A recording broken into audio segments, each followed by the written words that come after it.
¿Qué opinión te merece ahora que escuchamos y tenemos las dos partes ya, la de Luis Ortega Díaz y ahora Tarek William Saab? Sí, Gabriela, bueno, buenas tardes. Vamos a comentarlo rápidamente porque en Venezuela es tanta la celeridad con la que se suscitan las noticias que a lo mejor en el medio de esta entrevista y otra rueda de prensa y viene otra noticia que subordina a la que estamos comentando en este momento. Bueno, esta es la realidad que estamos viviendo en este momento aquí en el país. Así es. Mira, el problema no es tanto, Gabriela, el hecho de que la Sala Constitucional haya establecido que la Defensoría del Pueblo tiene potestades, tiene facultades para la defensa de los derechos humanos. Eso está en la Constitución, está en la Ley Orgánica del Poder Ciudadano. El problema no es eso. El problema es que la intención que se pretende es que ellos, el gobierno, hasta que no se materialice la pretendida Asamblea Nacional Constituyente, en la cual ayer el presidente Nicolás Maduro reiteró que tiene una de sus finalidades destituir a la fiscal, ellos pretenden este mes que resta que el defensor del pueblo asuma funciones que son propias del Ministerio Público. Es decir, pretende que también entorpecer la labor del Ministerio Público. No son excluyentes el hecho de que la Defensoría y el Ministerio Público sean garantes de la protección de los derechos humanos. Por supuesto que no lo son, pero la intencionalidad manifiesta que tiene el gobierno y por órgano de la Sala Constitucional al dictar esta sentencia es la de la obstrucción de las facultades del Ministerio Público. Luisa Ortega Díaz, sí hay un punto aquí importante a mencionar. El argumento de Luisa Ortega Díaz es el desconocimiento directamente de los miembros de este otro cuerpo, el Tribunal Supremo de Justicia. Sí, te decía antes de que viniera la rueda de prensa del Defensor del Pueblo que ella enviaba este mensaje en el cual ella desconoce estas dos sentencias, porque son dos, una en la cual le anulan el nombramiento o designación del vicefiscal, que es el segundo a bordo del Ministerio Público, en otro en la cual se establecen las atribuciones estas por vía constitucional mediante un recurso de interpretación al Defensor del Pueblo, y que ella la desconoce con un asidero jurídico. El asidero que ella tiene es el hecho de que ella demostró, evidenció el fraude a la Constitución y a la ley en la designación de estos magistrados. Porque siendo ella miembro del Consejo Moral Republicano, ella hizo constar que no se revisaron las credenciales, que no se cumplieron los lapsos y que ni siquiera el acta que deja constancia de haberse cumplido con el trámite está conforme a derecho, porque adolece tanto de la firma de ella como de la que era entonces la secretaria permanente del Consejo Moral Republicano. Claro, yo te lo mencionaba en el sentido de que para ella el mismo problema es la calidad ilegítima que ella atribuye precisamente a los miembros del magistrado y del tribunal que tomaron estas decisiones. ¿Qué anticipas viene después de estas dos posturas, dos posiciones que ya escuchamos a lo largo de este día en materia constitucional hacia adelante? El escenario, Gabriela, en Venezuela es sumamente complicado. Aquí no solamente hay una confrontación entre el gobierno y el pueblo, la gran mayoría de la población que rechaza esta pretensión casi totalitaria y en el cual le han despojado del poder constituyente originario, de la soberanía, con un llamado espurio a una Asamblea Nacional Constituyente, sino que también una confrontación, un conflicto de poderes entre, en este momento, la Asamblea Nacional y el Ministerio Público, por un lado, con el resto de los órganos de la administración del Estado encabezados por el Ejecutivo Nacional. Y por supuesto, esto trae una situación sumamente grave de pérdida de la institucionalidad y además de eso, de descreimiento de las instituciones, porque unas socavan a las otras. Y esto le hace un gran daño al país. Esto es un momento sumamente crítico que estamos viviendo y, por supuesto, estas actuaciones fundamentalmente del Tribunal Supremo y del Consejo Nacional Electoral, que son los grandes responsables de la situación actual, en igual medida o quizás mayor que el gobierno, porque pudieron haberle colocado coto a la pretensión del gobierno de querer hacer un llamado contrario al Estado de Derecho, una Asamblea Nacional Constituyente, no contribuyen en nada porque lo que hacen es simple y llanamente es encrispar cada vez más los ánimos. Agregando a esto, para cerrar, me queda muy poco tiempo, quisiera incorporar en el tema de investigaciones de oficio, etcétera, tu opinión sobre las declaraciones del presidente Maduro de ayer. Quiero invitarte a que las escuchemos juntos también. Si Venezuela fuera sumida en el caos y la violencia y fuera destruida la revolución bolivariana, nosotros iríamos al combate. Nosotros jamás nos rendiríamos. Y lo que no se pudo con los votos, lo haríamos con las armas.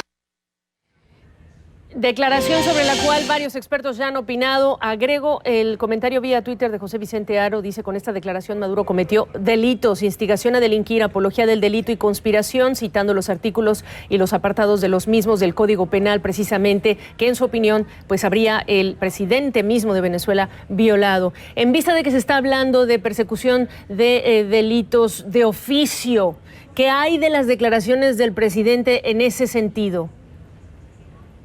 Estos son delitos, imagínate tú, sumamente grave lo que hizo el presidente. Es un hecho, utilizando un término de la Sala Constitucional, acaba de evidenciarse, o sea, es un hecho público, notorio y comunicacional que el presidente acaba de hacer apología del delito. Apología del delito, instigación a delinquir. Por supuesto que estoy de acuerdo con que hay el delito de conspiración previsto tanto en los artículos 143 como el 285 del Código Penal venezolano. ¿A quién le toca hacer qué? De la República, perdona. La fiscal general de la República le corresponde instaurar la denuncia y hacer la investigación y con ello solicitarle un antejuicio de mérito, si es posible, bien, en la sala plena al ciudadano presidente de la República. Se me acabó el tiempo, pero te lo di todo a ti para darnos tu perspectiva. Leonel Ferrer, muchas gracias. Muchas gracias, Gabriela, a ti, a pesar de lo atropellado del tiempo, que no es culpa de ninguno de nosotros, pero bueno, espero haber podido ser de ayuda. Claro que sí. Muchas gracias. Buena tarde. Tras las elecciones hubo un claro cambio en el tono de ambos lados, especialmente de la Premier May, Kraim Erlam Oanda.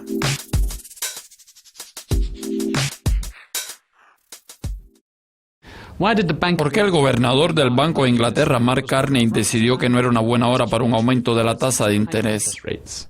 Bueno, hay varios factores en juego. La inflación está a 2,9% y el núcleo apenas un poco más abajo, lo que está muy por encima de la meta del Banco de Inglaterra de 2%, pese a haber sido provocado en parte por los movimientos de la libra. Por otra parte, algunos regidores de política están prestando mucha atención a eso y considerando que la inflación ha superado las expectativas, están votando a favor de un aumento de las tasas de interés. Pero creo que Mark Carney está mirando más allá de los movimientos de la moneda y concentrándose en lo que va a sostener el aumento de la inflación y garantizar un aumento de la tasa de interés, que según él es el aumento de la demanda. En este momento, la demanda está un poco más débil y la expectativa es de que se debilite más durante los próximos 12 a 18 meses. Carney está monitoreando los números del crecimiento, así como de los salarios, que no indican la inflación más alta a largo plazo. Por lo tanto, creo que él está dispuesto a ignorar ese aumento a corto plazo y esperar hasta que los altos niveles de inflación se vuelvan más sólidos y comiencen a afectar las expectativas de inflación de los consumidores para tomar una medida. Sin embargo, en este momento, el ambiente económico no está realmente propicio para un aumento de la tasa de interés. Theresa May participará en su primera reunión en la cumbre de la Unión Europea tras las elecciones generales para discutir los derechos de los ciudadanos del bloque tras la salida del Reino Unido. ¿Cómo esa reunión va a establecer el tono para las negociaciones? Creo que esta reunión servirá de base para el resto del proceso de negociaciones. Hasta el momento, ambos lados han sido bastante rígidos y Theresa May y su equipo han intentado destacar los motivos por los cuales tenemos que estar abiertos a las posibilidades de algún acuerdo, porque ellos no quieren aceptar un acuerdo malo y creen que están en una buena posición para conseguir un buen acuerdo al final de esas negociaciones que debería beneficiar a ambos lados. Al mismo tiempo, La Unión Europea tiene que posicionarse de una forma que dice a los otros 27 Estados miembros que ellos perderían si dejan el bloque. Por lo tanto, ese sentimiento se reflejará en la postura de la Unión Europea durante las negociaciones. La diferencia ahora es que tras un año de conversaciones y posicionamiento, estamos empezando a ver las reales negociaciones y hubo un claro cambio en el tono de ambas partes, especialmente de la Premier May tras las elecciones. Ahora podemos decir que la atmósfera está más amigable.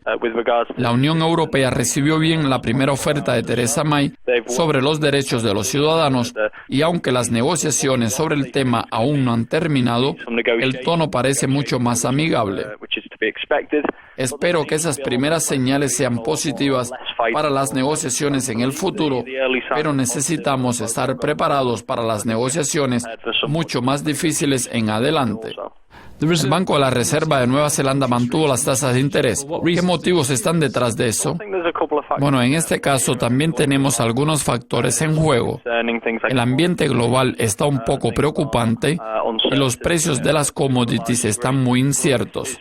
El crecimiento también sigue siendo un desafío para el Banco Central y a pesar de la inflación ligeramente alta, no creo que sea sostenible, así como en el Reino Unido, porque esos niveles más altos no deben persistir.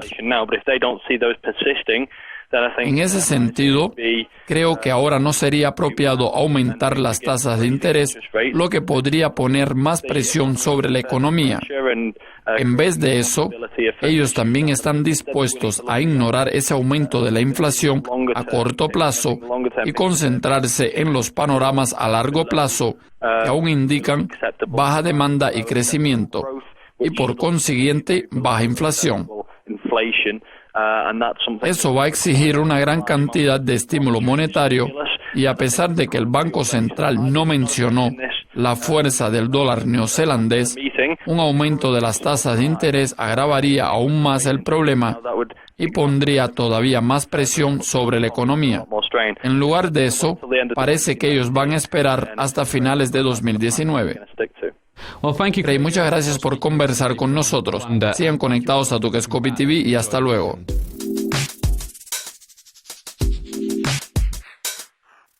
Vamos ahora a Europa, donde la primera ministra Theresa May enfrenta el divorcio de su país con la Unión Europea, el Brexit, y lo hace en medio de pleitos y de diferencias entre los miembros de su gabinete por cuál deba ser la postura y las exigencias británicas a Europa.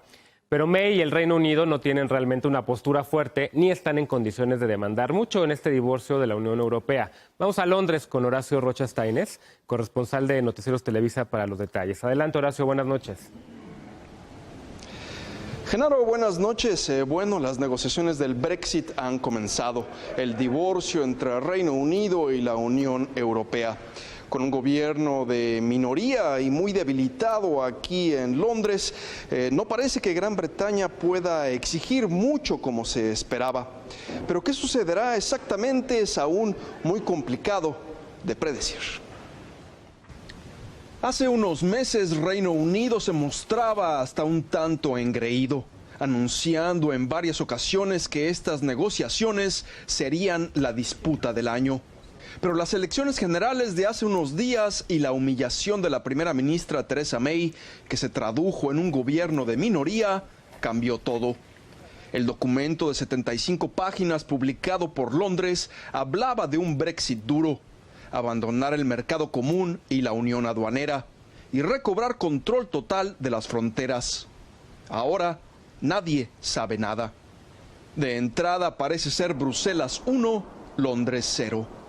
Esto porque en la primera reunión Reino Unido ya accedió a una de las exigencias de sus 27 socios europeos, que es primero aclarar cómo será el divorcio y ya después veremos cuál será la relación futura. Es decir, entre otras cosas, garantizar el futuro de los más de 3 millones de europeos viviendo en Gran Bretaña. Ciudadanos como María Isabel, que es española, llegó a Londres en la década de los 60 y ha vivido más tiempo aquí que en España. Aquí se casó con un inglés y tuvo hijos y trabajó mucho tiempo como enfermera. I don't think that England would be a mighty England it was in those days. We all should be unite and together helping each other. And once it was belonged to the European Union, I think they should have think more carefully come out. Otro punto de la separación es si Reino Unido tendrá que pagar por irse del club europeo, cantidad que ronda entre los 70 y 100 mil millones de dólares. David Davis, el encargado del Brexit, había repetido que conseguiría el mejor trato posible. Lo había garantizado. Ahora, el tono es muy diferente. I'm pretty sure, I'm not 100% sure, you can have, it's a negotiation. I'm sure there'll be a deal, it's the deal I want, which is the free trade agreement, the customs agreement and so on. I'm pretty sure, but I'm not certain. Se cree que no podrá avanzarse mucho hasta que pasen las elecciones alemanas en octubre, esperándose una victoria de Angela Merkel. Pero si llegara a perder, el Brexit sería aún más impredecible. Para complicarlo todo aún más, está el futuro incierto de la primera ministra Theresa May. Muchos creen que varios dentro de su propio partido están listos para clavarle un puñal en la espalda en cualquier momento. Como podemos ver, todo puede pasar y pocos están dispuestos a apostarle al resultado final. Por ahora, Gran Bretaña parece estar un tanto contra la pared sin poder exigir mucho. Ya veremos cómo se va acomodando o desacomodando todo. Genaro. Muchas gracias por este reporte, querido Horacio. En efecto, no le fue nada bien a la primera ministra británica en las elecciones recientes y llega con una posición bastante debilitada a las negociaciones con Europa para la salida del Reino Unido. Vamos a dar seguimiento puntual aquí en Foro Global a este tema. Pero vamos a otros temas. En Brasil, el presidente Michel Temer no logra salir de los escándalos de corrupción y de la amenaza de juicio político de destitución. Pero en esta ocasión, la denuncia que enfrenta Temer viene de su propio gobierno, de la oficina del fiscal general. El siguiente es un trabajo del internacionalista Juan Ernesto Trejo.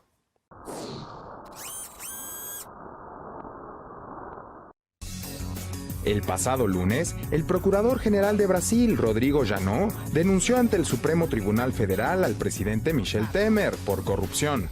Nunca antes en la historia democrática de Brasil, un presidente había sido denunciado por su fiscal general. Temer es acusado de aceptar el pasado abril el equivalente a $152,000 mediante un intermediario, a cambio de favores gubernamentales en beneficio de un empresario. Además de pedir la destitución del mandatario, el procurador Janot pidió a Temer el pago de una multa equivalente a $3 millones como reparación de daños por corrupción pasiva. Rodrigo Janot fue designado en el cargo por Dilma Rousseff cuando era jefa del Ejecutivo. Rousseff fue destituida en agosto de 2016 y sustituida por Temer, cuyo futuro hoy está en manos de la Cámara de Diputados. Si 341 legisladores, es decir, 2/3 de la Cámara, deciden apoyar la denuncia del procurador y enjuiciar a Temer, el mandatario será suspendido de su cargo por 180 días. Sin embargo, analistas brasileños señalaron a The New York Times que la posibilidad de que Temer sea enjuiciado es escasa, debido a que la mayoría de los diputados también han sido acusados de corrupción o tráfico de influencias, y el gobierno de Temer significa para ellos protección. Según una investigación de The New York Times, Temer podría contar con el apoyo de entre 200 y 250 diputados, cuando solo necesitaría de 172 para evitar un juicio político.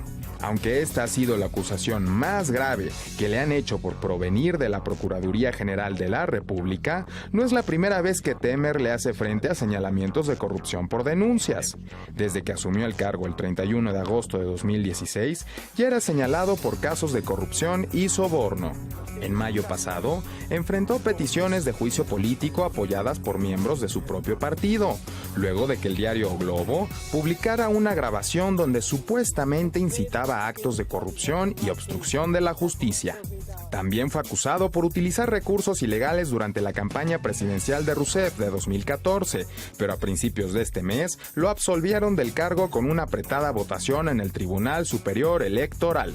Nunca vi o dinheiro e não participei de acertos para cometer ilícitos. Afinal, isto é que vale.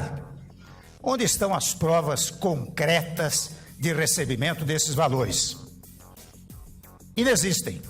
El gobierno interino de Temer, que termina el último día de diciembre de 2018, tiene un nivel de aprobación de solo el 7% según una encuesta publicada por Datafolha a principios de esta semana.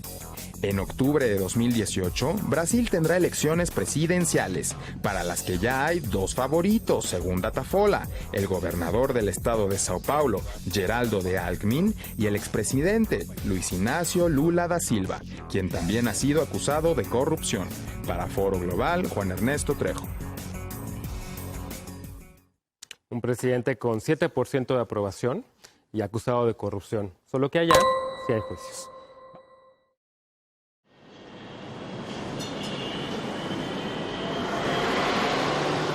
El regreso de Hong Kong a China en 1997 es un ejemplo para el mundo de que los problemas históricos y las disputas internacionales se pueden resolver por medio de negociaciones pacíficas, dijo el embajador de China en México, Qiu Xiaoqi. En el marco del 20º aniversario del retorno este 1 de julio, Qiu detalló en una conferencia en la Facultad de Economía de la Universidad Nacional Autónoma de México los avances de Hong Kong una vez que se convirtió en la primera región administrativa especial de China tras ser colonizada por el Reino Unido durante más de un siglo. Un 1 de julio de hace ya 20 años fue un día extraordinario que tiene un significado histórico y trascendental para China. Ese día la bandera nacional de China y la de región administrativa especial de Hong Kong fueron izadas en el centro de convenciones y exhibiciones acompañadas por el himno nacional de China. Desde aquel entonces, el gobierno chino retomó oficialmente el ejercicio de la soberanía sobre Hong Kong, que regresó a la patria tras más de 100 años de separación. Es una fecha muy importante, una fecha histórica, ¿no? Una fecha que tenemos que recordar. Y mañana, el día 29 de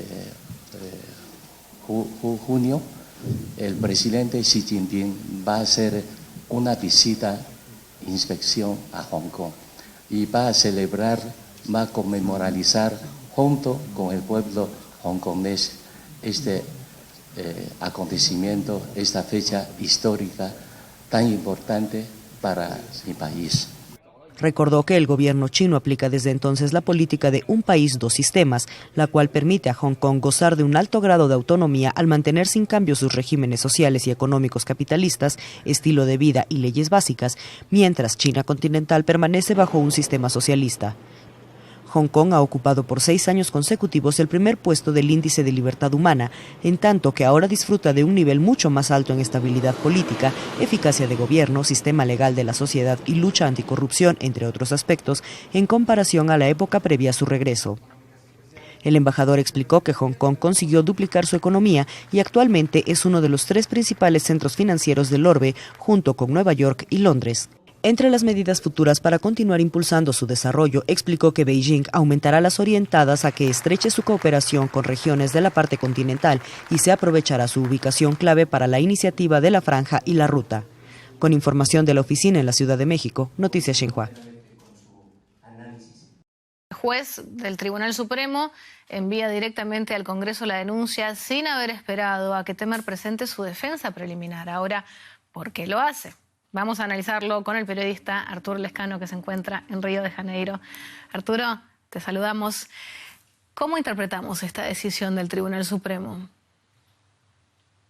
Bueno, aunque causa sorpresa, yo creo que ya llegados a este punto parece que todo forma parte del engranaje para intentar encontrar una respuesta lo más rápido posible a un embrollo judicial y político en el que está metido Temer y con él estamos metidos prácticamente todos. Aquí hay vacaciones de invierno, el receso en las escuelas y también, entre otros lugares, en el judicial y en el poder político de Brasil, entre el 15 y el 30 de julio, y es por ello que pues, parece que el ministro Edson Fachin, le llaman ministro aquí al juez del Tribunal Supremo encargado de instruir el caso, pues ha preferido darle curso de la manera más rápida posible. Digo que causa sorpresa porque normalmente, aunque es permitido, sí se permite también hacer una defensa preliminar por parte del acusado, en este caso de Michel Temer. No lo ha visto así, aunque lo pedía el fiscal general de la República, y ahora todo se encamina al Congreso, donde realmente es donde se va a decidir el futuro de Temer. ¿Y qué reacciones ha habido ante esta noticia? Bueno, no ha habido grandes reacciones en la calle, esto ya ha dejado de ser noticia en Brasil, no ocurría así con la presidencia de Dilma Rousseff, recordamos las grandes protestas que marcaron la agenda política y finalmente el impeachment y la destitución de la expresidenta, pero con Michel Temer desde luego la respuesta está siendo otra, no hay grandes convocatorias partidistas más allá de las que hacían en primera instancia el Partido de los Trabajadores, y creo que el termómetro lo puede tener el viernes, es decir, pasado mañana, cuando se sepa si realmente tiene seguimiento la huelga general planteada por algunos sindicatos. Pero como decimos, no hay grandes reacciones en la calle, y en el poder político, pues evidentemente ya se juegan las partidas de ajedrez para definir si Temer tendrá el apoyo de al menos 142 diputados, que es lo que le daría la llave para salvarse, como decíamos el otro día, al menos de momento, de la bomba que le está. Arturo Lezcano, muchísimas gracias.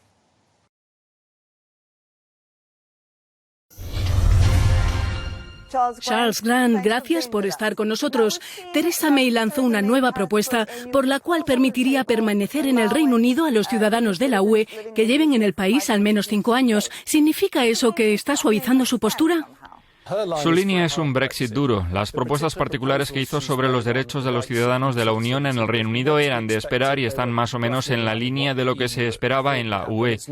No es suficiente, pero como Angela Merkel dijo, es un comienzo y las negociaciones serán sobre esa base.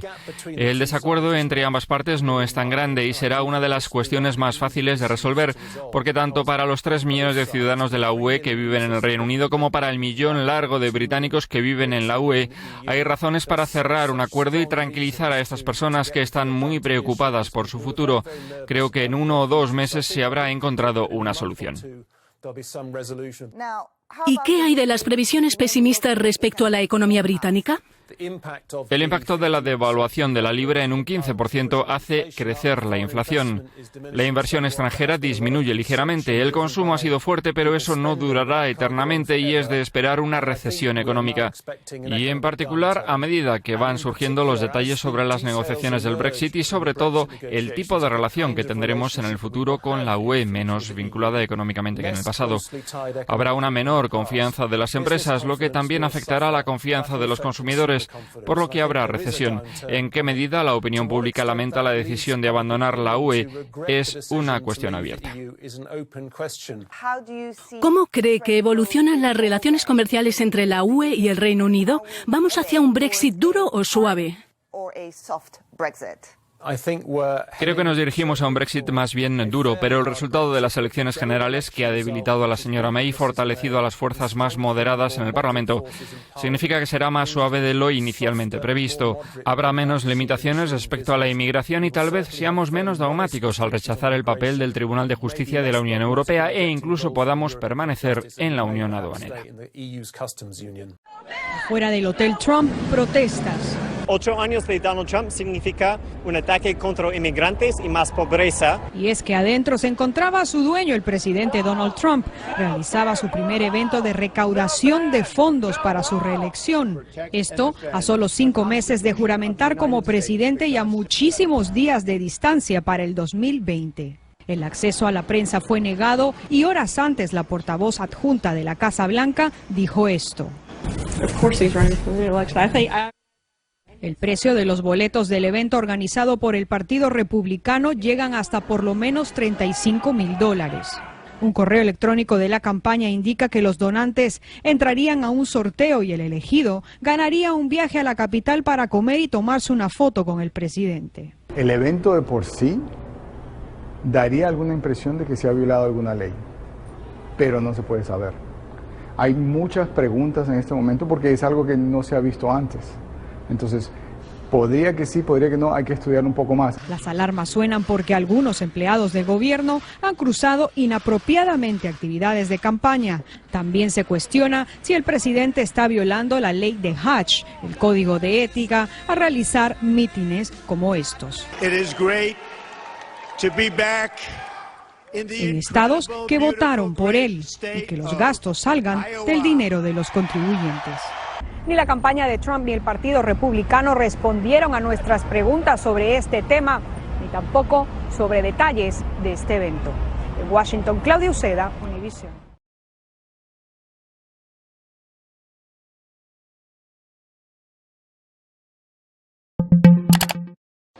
La primera ministra británica, Theresa May, ha logrado impulsar hoy su programa legislativo para los próximos 2 años, que incluye las leyes del Brexit con el apoyo de sus diputados conservadores y el DUP norirlandés en una ajustada votación en la Cámara de los Comunes. ¡Order! El programa presentado el pasado 21 de junio en el llamado Discurso de la Reina fue ratificado hoy en el Parlamento por 323 votos a favor y 309 en contra, una mayoría de tan solo 14 votos, lo que refleja la fragilidad del gobierno y su dependencia de los 10 parlamentarios del Partido Democrático Unionista Norirlandés DUP. 323, the noes to the left, 309. So the ayes have it. The ayes have it. Unlock. Los conservadores y el DUP firmaron esta semana un controvertido pacto de gobernabilidad por el que los unionistas pro-británicos y protestantes se comprometen a respaldar al Ejecutivo en votaciones clave, a cambio de 1.500 millones de libras, unos 1.700 millones de euros, con financiación adicional para Irlanda del Norte. Una vez aprobado este programa, la jefa de gobierno, siempre con el apoyo del DUP y sin que haya rebeliones en sus filas, podrá sacar adelante sus proyectos de ley para el Brexit y otros asuntos nacionales. Entre estos proyectos destaca la Gran Ley de Derogación, que revocará el Acta de Comunidades Europeas de 1972 que originó el ingreso del Reino Unido en la Unión Europea y que convertirá en británicas las leyes comunitarias, además de poner fin a la jurisdicción del Tribunal Europeo de Justicia. Australia, Canadá, Nueva Zelanda y Singapur se convertirán el viernes en los primeros miembros asociados de la Alianza del Pacífico, durante la cumbre que el bloque realizará el viernes en Cali, Colombia. Así lo anunciaron el jueves los cancilleres de los países que integran la alianza: Chile, Colombia, Perú y México. La Alianza del Pacífico se va a transformar en una nueva plataforma para ampliar la apertura al comercio, a la integración en la región Asia-Pacífico. Según la Cancillería colombiana, la categoría de asociado brinda la posibilidad de suscribir acuerdos en materia comercial con países que han manifestado previamente su interés en ser casi que un estado más de la Alianza del Pacífico. Este es el mecanismo de integración más importante y al cual le consideramos el camino clarísimo en esta libre circulación de bienes, personas, servicios, capitales y personas. Durante la cumbre del viernes, Chile traspasará la presidencia rotativa del grupo a Colombia. La Alianza del Pacífico, cuya creación fue formalizada en julio de 2012, representa la octava economía del mundo. Los 4 miembros suman el 55% del comercio exterior, así como el 41% de la inversión extranjera y el 35% del Producto Interno Bruto de América Latina.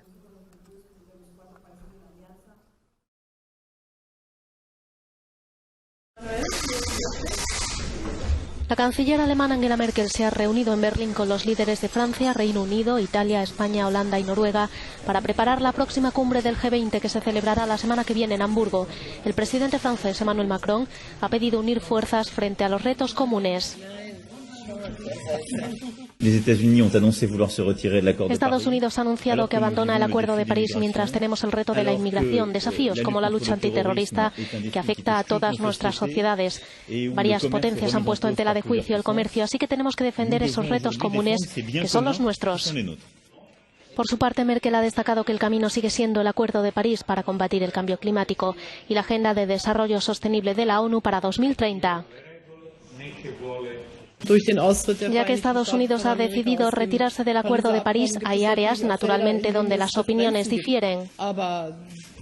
Pero Estados Unidos es una parte importante del G20 y haremos todo lo posible para trabajar bien en común sin minimizar las diferencias existentes. Miembros de la ONG Abad se han manifestado delante de la Cancillería alemana para pedir a Merkel y a otros líderes mundiales que no permitan que la política climática estadounidense detenga el Acuerdo de París.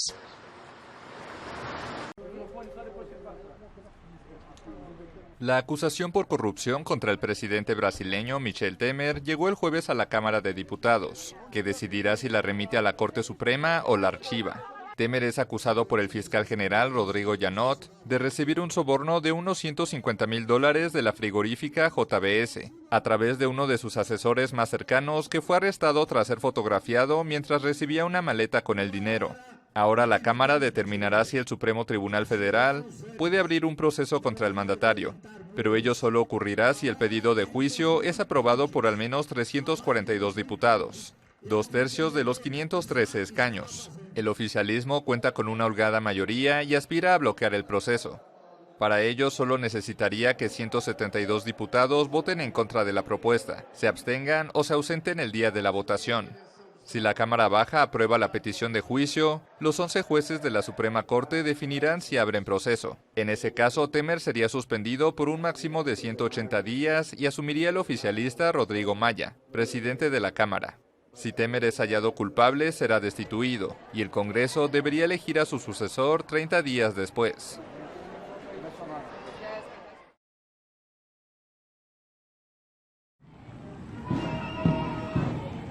Xi Jinping llegó el jueves a Hong Kong por primera vez como presidente chino, para celebrar el 20º aniversario de la retrocesión de la ciudad tras más de 150 años como colonia británica. En los últimos 20 años el gobierno central ha dado un fuerte apoyo a Hong Kong. El gobierno central apoyará como siempre el desarrollo de Hong Kong y el mejoramiento del nivel de vida de sus habitantes. Un enorme dispositivo de seguridad fue desplegado para prevenir incidentes con militantes pro democracia. Los manifestantes denuncian la creciente influencia política de Pekín, que aseguran hace caso omiso al famoso principio de un país, dos sistemas, que rigió en la retrocesión. Esta máxima garantiza a Hong Kong, en teoría hasta 2047, privilegios únicos en comparación con el resto del país, como libertad de expresión, un sistema judicial independiente o una dosis de sufragio universal en la elección de su órgano legislativo.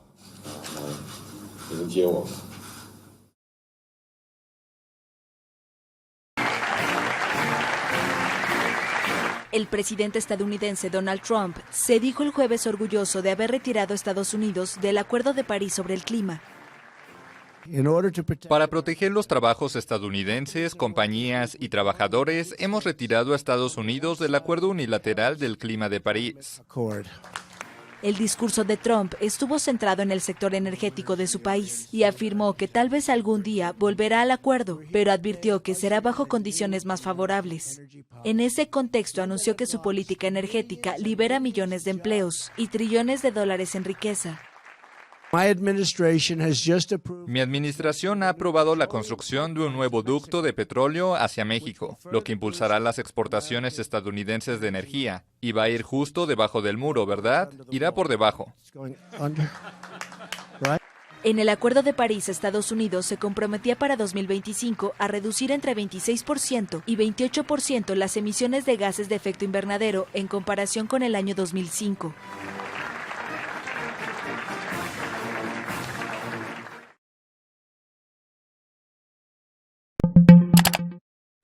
El presidente chino Xi Jinping prometió este jueves trabajar para que la fórmula Un país, dos sistemas, que permite a Hong Kong disfrutar de libertades y derechos, se mantenga estable y por un largo tiempo. Estas fueron las primeras palabras de Xi a su llegada al aeropuerto de Hong Kong. El gobierno central va a apoyar, como siempre, al desarrollo de Hong Kong y a la mejora de la vida de la población. El presidente chino aseguró estar feliz en su primera visita a la ciudad desde que ocupa el cargo y dijo que en su estancia de 3 días espera generar más confianza para la construcción de Hong Kong. La isla recibe a Xi teñida de rojo con numerosas banderas chinas ondeando por toda la ciudad y entre fuertes medidas de seguridad. sobre todo en los alrededores del hotel donde se hospedarán los líderes y en donde se celebrarán los actos oficiales del aniversario. En esta zona, el distrito de Wanchai, miles de policías vigilan los accesos desde primera hora de la mañana, mientras varios grupos de ciudadanos prochinos celebran actos para dar la bienvenida a Xi y festejar el retorno de Hong Kong a China tras 150 años de ocupación inglesa. La canciller alemana Angela Merkel cargó el jueves contra Donald Trump antes de una cumbre del G20 en Alemania y dijo que los grandes desafíos internacionales no conocen de fronteras. Aquellos que piensan que los problemas de este mundo pueden ser resueltos con aislacionismo o proteccionismo cometen un enorme error. Las buenas relaciones entre Berlín y Washington se tensaron desde que el presidente estadounidense anunció la salida de su país del Acuerdo de París sobre el clima. Desde que Estados Unidos decidió abandonar el Acuerdo de París, estamos más determinados que nunca a tener éxito. La cumbre del G20 de las principales economías mundiales, que se realizará entre el 7 y 8 de julio, se anuncia como una de las más problemáticas de los últimos años.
Hola Yuri, te cuento que hoy Donald Trump dio a conocer buenas señales respecto al Telecán cuando tuiteó que el nuevo acuerdo del azúcar que se alcanzó con México es muy bueno para ambos países. El no tener acuerdos había dañado a Estados Unidos y bueno, pues esto por lo menos celebra Trump que hay acuerdos positivos entre ambas naciones. Por otro lado, hablando del Telecán, las audiencias que se han celebrado en Estados Unidos, por un lado, por ejemplo, el sector textil ha estado a favor de México, mientras que algunos representantes del sector agrícola están más a favor del proteccionismo. Uno de los temas que será importante es el de los derechos de propiedad intelectual. Se dijo en estos foros lo siguiente de parte de Eric Schwartz. Last year, Mexico was the #1 foreign source for unauthorized camcorders, films recorded in theaters in the world, allowing over 85 feature films to be copied and uploaded onto the internet. And Mexico has yet to properly enact legislation to impose criminal penalties for these activities. Y bueno, pues hay un señalamiento cierto que tendremos que abordar. En algún momento dentro del TPP se había contemplado. Por cierto, el tipo de cambio se ubicó en 18 pesos con 02 centavos en los mercados internacionales. Esto quiere decir una depreciación de 1%, 18,30 en las ventanillas de los bancos. Y hace 10 años comenzó una revolución que ha transformado el mundo de los negocios, pero también a la sociedad. El grito de guerra se dio así. Three things. A widescreen iPod with touch controls, a revolutionary mobile phone, and a breakthrough internet communications. These are not three separate devices. This is one device. And we are calling it iPhone.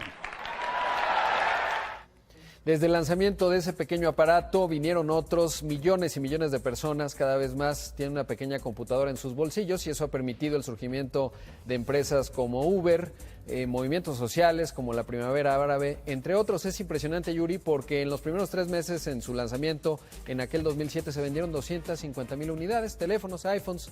La última vez, los últimos 3 meses que reportó Apple, se vendieron más de 50 millones y eso ha sido una verdadera transformación en muchos sentidos para la sociedad humana, Yuri.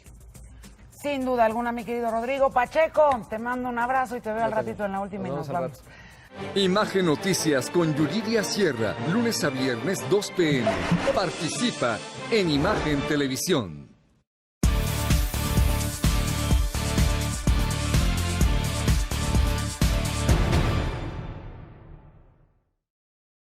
China National Petroleum Corp suspendió las ventas de combustible a Corea del Norte por preocupaciones de que la estatal no recibirá pagos por sus servicios debido a la mayor presión sobre Pyongyang para que detenga sus programas nuclear y de misiles.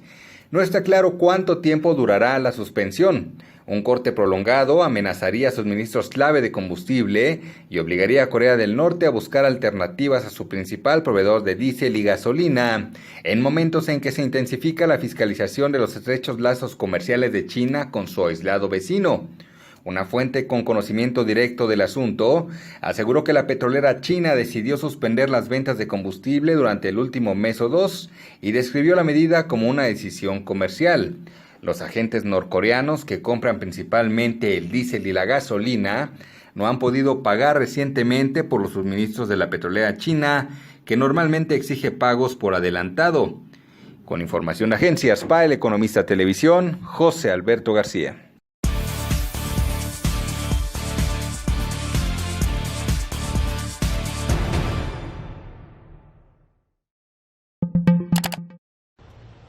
La Semana Cibernética de la Universidad de Tel Aviv cerró las puertas de un evento donde políticos, académicos y expertos mundiales en crimen cibernético han discutido sobre los nuevos ataques y nuevas estrategias para combatirlos.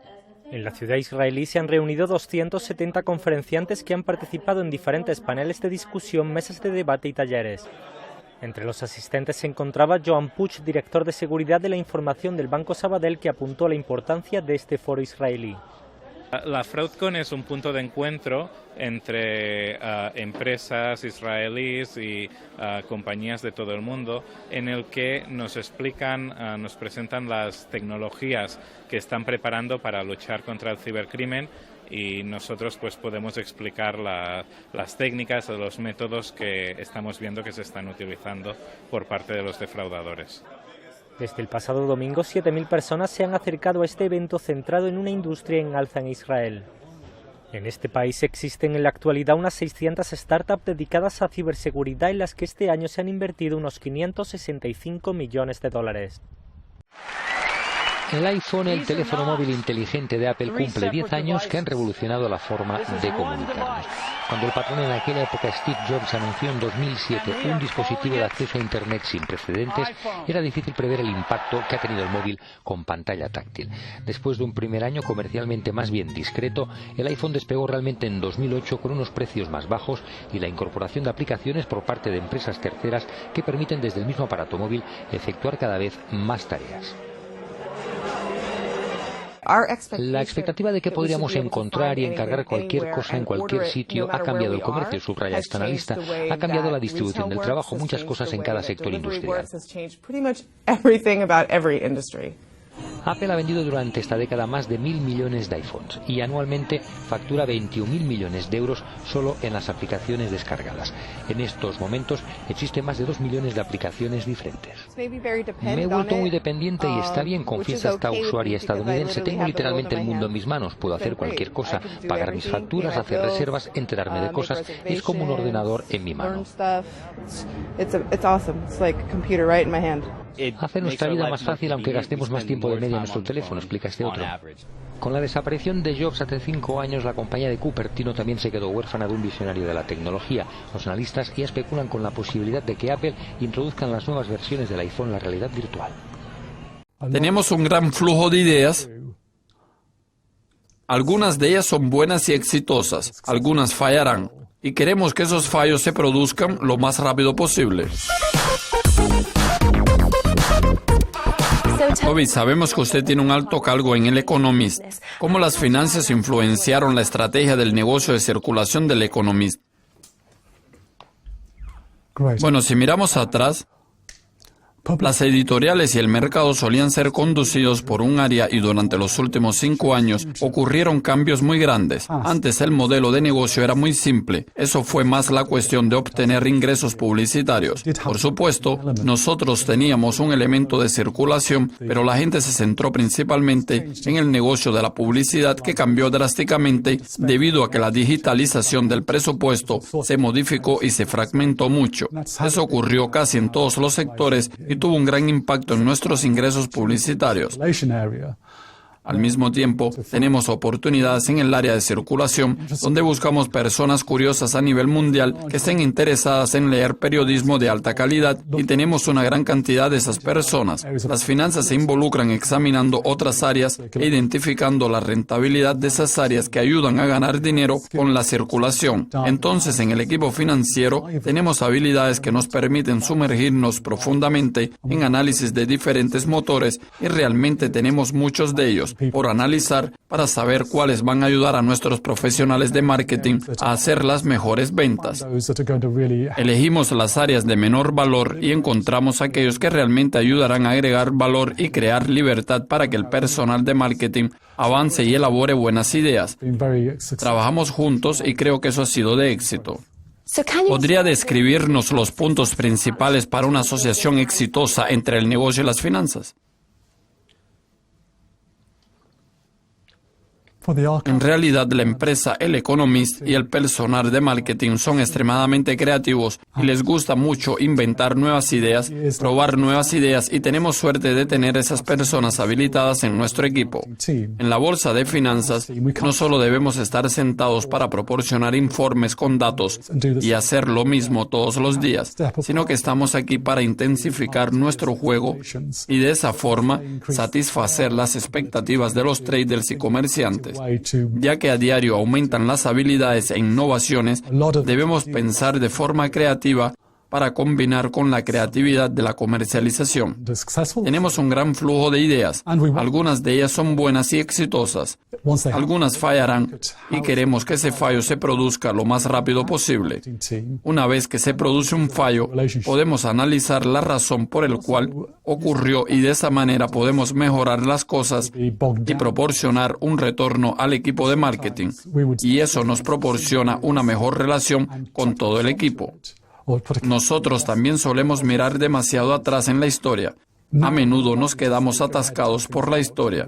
Entonces, cuando a veces las cosas parecían muy arriesgadas, terminábamos o poníamos un límite de la inversión por causa del riesgo. Ahora estamos más a favor de ir adelante y probar varias cosas, trabajar todos los días junto con el departamento de marketing. Los medios también son una industria en rápido crecimiento.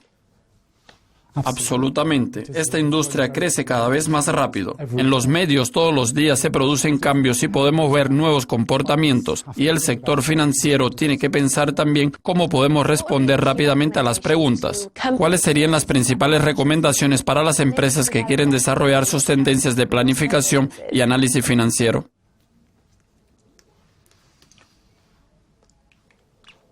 En este momento el mundo está experimentando grandes cambios y las decisiones tienen que ser tomadas muy rápido. Con el fin de tomar cierta decisión, a menudo es necesario realizar un análisis primero. La planificación y el análisis financiero se está volviendo mucho más importante y se ha convertido en la parte principal del proceso de negocios. La empresa El Economist entró en el mercado bastante tarde. Solo recientemente establecimos departamentos apropiados de FP&A y esto trajo consigo una gran diferencia y un impacto increíble. Antes de contratar a alguien que tiene habilidades, lo pasamos por toda la gama del FP&A y contabilidad. En ese sentido, una sola persona tiene que hacer contabilidad, previsión y análisis. Ahora tenemos un equipo de habilidades mezcladas y también involucramos a personas que componen varios modelos, o sea, un especialista que está modelando diferentes escenarios. Tenemos otro agente especial que es capaz de sumergirse profundamente en el análisis y tenemos un experto en datos, así que tenemos diferentes expertos trabajando junto con nosotros. Lo que es importante mencionar es que un tamaño no encaja en todo. Hay una serie de organizaciones y para avanzar necesitamos a las personas de la cima del mercado para apoyar los departamentos FPA. En este momento tenemos una comunidad de FPA mucho más amplia. Larissa, que está dirigiendo el FPA, está maravillosamente promoviendo esa comunidad.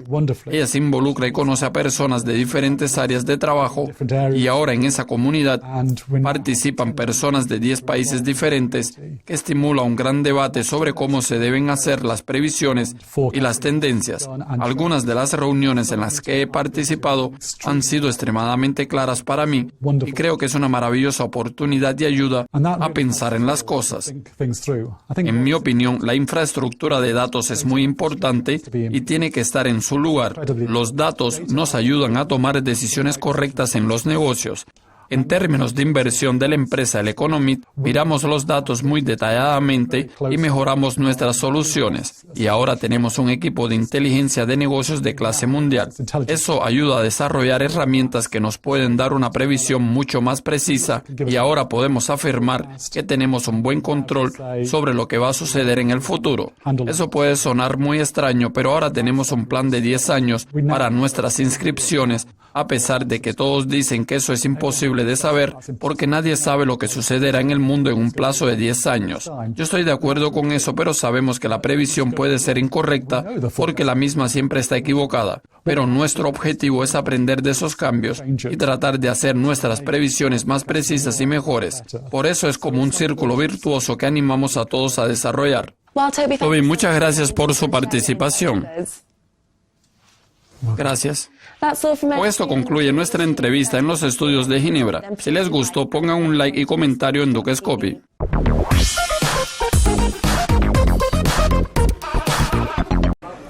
Frente a los ciberataques, la OTAN quiere reforzar sus medios de acción. Su secretario general desea que en caso de amenaza los países puedan responder tal y como prevé el Tratado del Atlántico Norte. ¿Cuál es su evaluación del último ciberataque que ha afectado a los Estados miembros? ¿Está la OTAN haciendo algo para proteger a sus miembros? Estamos fortaleciendo las defensas cibernéticas de las redes de la OTAN, pero también ayudando a nuestros aliados a fortalecer sus defensas. Lo que estamos haciendo es buscar la manera de integrar sus habilidades. También evaluamos que un ataque cibernético pueda desencadenar el artículo 5 del tratado.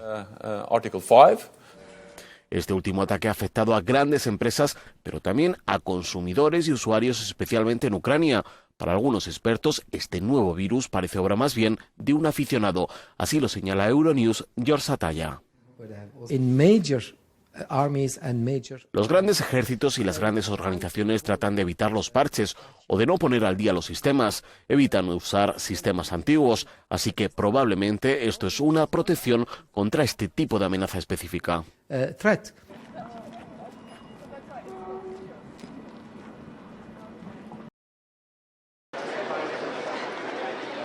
China mantendrá un crecimiento económico media alta velocidad, aseguró el primer ministro chino Li Keqiang en la ceremonia de inauguración del Foro de Verano de Davos. Reafirmó el compromiso de la nación asiática en la globalización económica, con el objetivo de impulsar el crecimiento inclusivo. La escala de nuestra economía es la de más grande crecimiento, todo el tiempo. Es muy normal, y lo siento bien. La velocidad de crecimiento no debe exceder el rango normal, de lo contrario el país será agobiado. Lo que siento es que junto con Hong Kong y la parte continental de China, más las reacciones internacionales, el gobierno sabe muy bien sobre la velocidad y la dirección del desarrollo de la economía. En cuanto a salud, empresarios consideran que China cuenta con un enorme potencial para aprovecharse. Soy muy optimista, creo que hay muchas oportunidades de progreso. Existen muchas industrias que utilizan el potencial para el crecimiento. Una vez más vuelvo a la asistencia sanitaria, porque vengo de ella. En realidad, creo que en la educación sanitaria hay una gran oportunidad para que China crezca internamente. Por otra parte, el cambio climático, la protección del medio ambiente, el Acuerdo de París, son las palabras de moda junto con la globalización que se habla a menudo. El primer ministro Li Keqiang sostuvo que China cumplirá con sus compromisos de abordar el cambio climático e implementar medidas relacionadas. Mi opinión es que China tendrá que desempeñar un papel muy importante y ya lo está desempeñando y aumentará. Es importante para la sostenibilidad del planeta que China continúe teniendo leyes muy estrictas en materia de protección del medio ambiente y las haga cumplir, lo que no es el caso en todos los países. Con la iniciativa Franja y Ruta y la economía compartida, China ha hecho una gran contribución al crecimiento de la economía mundial y seguirá siendo un fuerte impulso. Con información de la oficina en Berna, Suiza, Noticias Xinhua. La fusión de Fox y Sky bajo la lupa. El gobierno británico ha declarado su conformidad con que la propuesta de fusión de 21st Century Fox, propiedad de Rupert Murdoch, y la cadena británica Sky sea investigada por la Comisión de la Competencia. Se teme que el magnate estadounidense acumule mucho poder y ello afecte gravemente a la pluralidad en los medios de comunicación. Así lo ha anunciado Karen Bradley en el Parlamento. La entidad propuesta se convertiría en el tercer mayor proveedor de noticias, solo inferior a la BBC y a ATN, y de manera única abarcaría la cobertura de noticias en televisión, radio, periódicos e Internet. La transacción propuesta daría a la familia Murdoch mucha influencia sobre los proveedores de noticias, con una presencia significativa en todas las plataformas clave, declaraba la ministra de Cultura del Reino Unido. Rupert Murdoch pretende desembolsar en torno a 13.000 millones de euros para hacerse con el control del 61% de Sky que aún no controla. Las partes implicadas en la fusión tienen hasta el próximo 14 de julio para presentar alegaciones antes de una nueva toma de posición del gobierno británico. Está con nosotros nuestro colaborador Octavio Castillo para hablar, como siempre, de tecnología. ¡Ojo! Una de las aplicaciones, si no es la más utilizada de mensajería instantánea, WhatsApp, deja de funcionar a partir de mañana en algunos teléfonos inteligentes. Platícanos, Octavio. Así es, la más utilizada, al menos en México, sí, para comunicarse. Y bueno, WhatsApp hace un par de semanas anunció en su blog oficial que iba a dejar de darle soporte a ciertos teléfonos.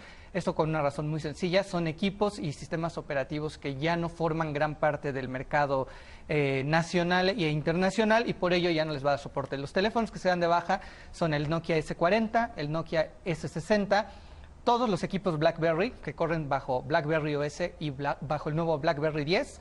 Así que bueno, estos cuatro sistemas operativos, 2 teléfonos y 2 sistemas operativos quedan fuera ya del soporte. Ahora de hay que recordar que los últimos dispositivos de BlackBerry corren bajo Android. Así es. ¿Ahí qué va a suceder? Ese es un tema bastante interesante. En los teléfonos Nokia, definitivamente el día de mañana todavía lo podrán utilizar. El día sábado ya no podrán enviar mensajes. La aplicación, como cuando cambias de tarjeta SIM, te avisará que ya no está vigente y te invitará a descargar tus chats y a descargar tu agenda hacia la tarjeta SIM y te pedirá migrar de teléfono.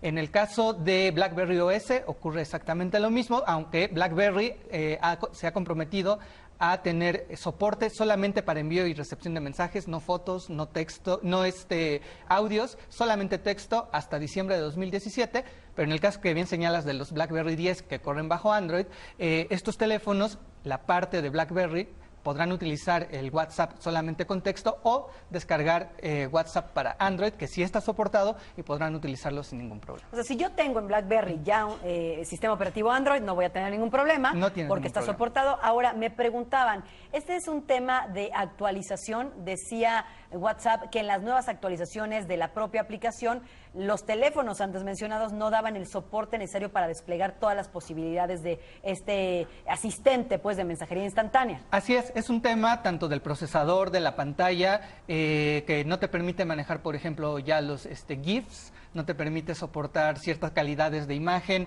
no te permite enviar video, por ejemplo, y esto limita mucho la experiencia, de manera que, bueno, si lo vas a utilizar para textear, un teléfono de esas características, pues te puede servir el SMS sin problema. ¿Se sabe a cuántos mexicanos podrían verse afectados en un porcentaje estimado por estas nuevas disposiciones que entran a partir de mañana en vigor? Pues mira, números exactos no, pero si sabemos el market share de los sistemas operativos, y hacia finales de 2016 BlackBerry representaba más o menos el 2% de los teléfonos inteligentes en México. No, pero de todos modos, pues sí duele. Si tienes un BlackBerry, ¿no? Así es. Muchas gracias, Octavio. Nos vemos la próxima semana para hablar de tecnología. Así es. Gracias, Octavio Castillo, Ose Castillo C. Y bueno, pues ahí su cuenta de Twitter. En las buenas...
Eso es lo que la OPEP dice y en general su interés es parecer grande y eso es lo que provocó el hecho de que tenían reservas.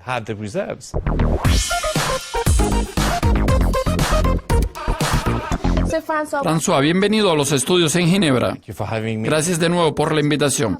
Cuéntanos cómo el Oriente Medio está siendo afectado por la OPEP en este momento. Bueno, tenemos que percibir una cosa, ya que la OPEP dice que ellos representan más del 80% de reservas de petróleo crudo, pero hoy en día la realidad es ligeramente diferente, que representan cerca del 40% de la producción petrolífera. Si miramos a los grandes productores, en realidad podemos ver a solo 3 países que producen más de 10.000 barriles por día. Los mismos son Rusia, Estados Unidos y Arabia Saudita. Y esos 3 países son solo una parte de la OPEP. Y en el cuarto lugar está China, que produce solo 4.000 barriles.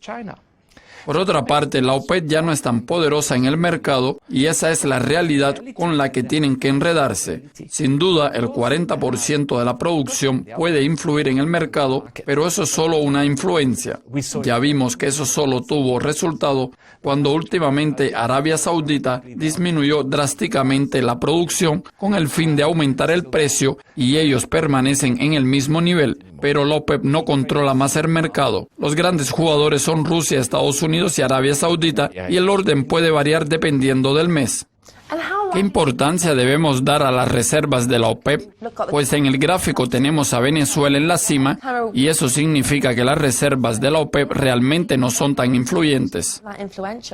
En realidad no sabemos exactamente la cantidad de esas reservas porque algunos de los países tienen interés en aumentarlas y algunos intentan esconderlas. Realmente no lo sabemos. Eso es lo que la OPEP dice y hablando en general, su interés fue el de crear una impresión grande. Ese es el hecho que prueba que ellos tenían reservas. Pero nuevamente la única realidad posible es que el mercado actualmente representa cerca del 40% de la producción y esa es la realidad de hoy. Y teóricamente, ahora podemos anticipar la caída en el precio del petróleo del Oriente Medio. ¿Por qué las reservas están siendo disminuidas por la OPEP? Es cierto que ellos están disminuyendo el precio durante 4 meses, pero cada vez más ellos están cumpliendo mucho menos la disciplina de esa reducción. O sea, cada vez más ellos están siguiendo menos esa disciplina. Tenemos que recordar que necesitan dinero. La mayoría de esos países son totalmente dependientes del petróleo. Aquí están representados los países de la OPEP. Es interesante si usted puede verlos a todos en un área, pero si miramos a los 3 mayores productores, Estados Unidos no está en ese mapa. Rusia es la mitad y podemos ver Arabia Saudita, donde ninguno de ellos está representado en este mapa, por lo que el mundo está cambiando. Además, los grandes consumidores están en el hemisferio norte y en ese momento estamos aquí en el verano. Entonces no estamos consumiendo tanto ahora. En este momento vemos una fluctuación en los precios, pero el mismo es aproximadamente de $50 por barril. Aquí tenemos el mapa de los países de la OPEP en torno a muchos países del Oriente Medio. Obviamente tenemos lugares como Irak y Libia. ¿Cómo la desestabilización de esos países afectó a los precios del petróleo del Oriente Medio? Lamentablemente esos países se destruyen uno tras otro y por supuesto Irak es un buen ejemplo después de Siria y ahora Yemen está siendo constantemente bombardeado solo porque Yemen no es un productor muy grande, incluso aparece menos en las noticias. Por un lado eso es un pequeño problema, pero por otro lado estamos un poco acostumbrados a eso y lo mismo es muy terrible. Pero creo que los precios no están muy afectados por esas crisis. Porque en la mente de las personas, el Oriente Medio significa crisis. Probablemente eso no es cierto. Pero eso ya está tardando demasiado tiempo y nosotros tenemos varias guerras. Pero ahora los conflictos en Siria están llegando a su fin. Espero que Irak esté más estable. Daesh, o también conocido como ISIS, evita conflictos. Por lo que ahora tenemos felizmente al mundo más estable. Pero quién sabe lo que está por venir. Y por último, ¿cree que la OPEP es el mayor motor para el petróleo crudo y las tensiones geopolíticas que vimos en este momento? Bueno, la situación es más compleja porque también tenemos los productores de Estados Unidos que principalmente producen petróleo de esquisto y en realidad ellos necesitan del precio de $50 por barril para ser rentables. Por lo tanto, eso también influye mucho en el mercado porque si el precio es inferior a $50, esas empresas van a tener que reducir la producción porque no es rentable para ellos. Luego tenemos asuntos con Rusia, ya que en este momento existe un acuerdo con ellos. Pero sabemos que Rusia acaba de afirmar que van a producir la cantidad necesaria para su país y pueden hacer lo que quieren. Por lo tanto, eso también tendrá cierto impacto y no creo que todo dependerá de dos elementos. En verdad, el mundo petrolero es mucho más complejo. Tendremos que ver lo que sucederá. Sin duda. Gracias de nuevo por haber venido y compartir sus visiones con nosotros. Gracias por la invitación. Bienvenido de nuevo. Con esto concluye nuestra entrevista en los estudios de Ginebra. Nos gustaría saber su opinión en Dukascopy TV.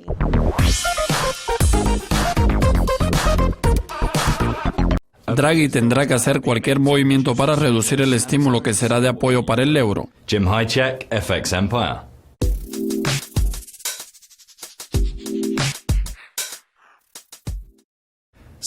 Esta semana tendremos muchos discursos de las autoridades de la Fed de Estados Unidos. ¿Cree que eso afectará significativamente al dólar? Espero que algunos funcionarios de la Fed finalmente dirán que el mercado tuvo la razón sobre la economía y que la evaluación hecha hace solo 2 semanas fue demasiado alcista para las condiciones actuales. Creo que ellos tendrán que prestar más atención a los datos, hacer que la economía sea débil y que la inflación llegue a ser inferior a las expectativas, especialmente por causa de la caída del petróleo crudo la semana pasada. En ese sentido, ciertamente los datos del índice de consumidores serán inferiores y eso es uno de los principales indicadores. Además de eso, esta semana es posible que veamos datos del PIB más bajos debido a los indicadores débiles semanales. Creo que la Fed no puede ignorar esos datos y algunos de los funcionarios van a tener el discurso probablemente en un tono más suave en términos de las posibilidades de aumento de las tasas de interés durante el año. Por otra parte, podemos decir que el miércoles tendremos el discurso de Janet Yellen y creo que es muy importante ver si el tono de eso va a ser más bajista, porque el último discurso de ella sonó un poco alcista y ella dijo que los datos de inflación bajos son un caso único. Pero eso está acumulando y parece que eso es una condición bastante seria. El jefe del BCE, Mario Draghi, dará un discurso mañana. En su opinión, ¿qué es lo que tendrá mayor impacto en la moneda en las próximas semanas? Bueno, creo que su discurso será más sobre la reducción del estímulo, teniendo los datos del PMI débiles en Europa y la zona euro. El viernes, él seguramente tendrá que comentar la situación de la economía. Además, tendrá que realizar cualquier movimiento con el objetivo de reducir el estímulo que será de apoyo para el euro. Hoy nosotros empezamos a ver movimientos en el euro. Creo que esa es la interpretación de los traders. Probablemente ellos están esperando el discurso para las siguientes acciones. Estamos muy cerca de alcanzar algunas áreas de apoyo. Creo que muy pronto podremos alcanzar el nivel 1,13, 1,1327, el mismo que vimos en septiembre y noviembre pasado. Mi sentimiento es bastante alcista en el euro y creo que Draghi no podrá ignorar más los datos y estímulo que debe ser eliminado. El Brexit está por venir, pero ahora podemos ver la incertidumbre alrededor del Reino Unido. ¿Cuál es su previsión semanal para el Reino Unido y la libra? Bueno, creo que los traders están lidiando con la incertidumbre muy bien y el mercado no parece ser excesivamente volátil. Me siento muy animado de que las autoridades de Japón conversaron con Theresa May sobre los temores del Brexit que pueden tener los bancos japoneses. Creo que durante esas conversaciones ellos están discutiendo todos los pasos sobre el efecto del Brexit y el Reino Unido con la Unión Europea. Además de eso, sabemos que ellos están discutiendo esos puntos en lugar de esperar que las condiciones cambien. Creo que la transición va a ser más suave. Sinceramente, me siento confiado que antes de que veamos alguna sorpresa, el mercado va a esforzarse y analizar todas las posibles opciones. Por lo tanto, yo realmente no espero grandes movimientos.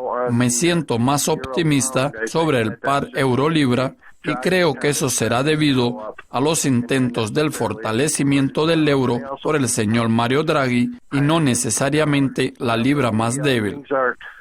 Creo que la libra va a fortalecerse frente al dólar. En mi opinión, las cosas están mejores en comparación con algunas semanas. Ya dejamos atrás las preocupaciones que teníamos antes y ahora las condiciones de negociación parecen normales.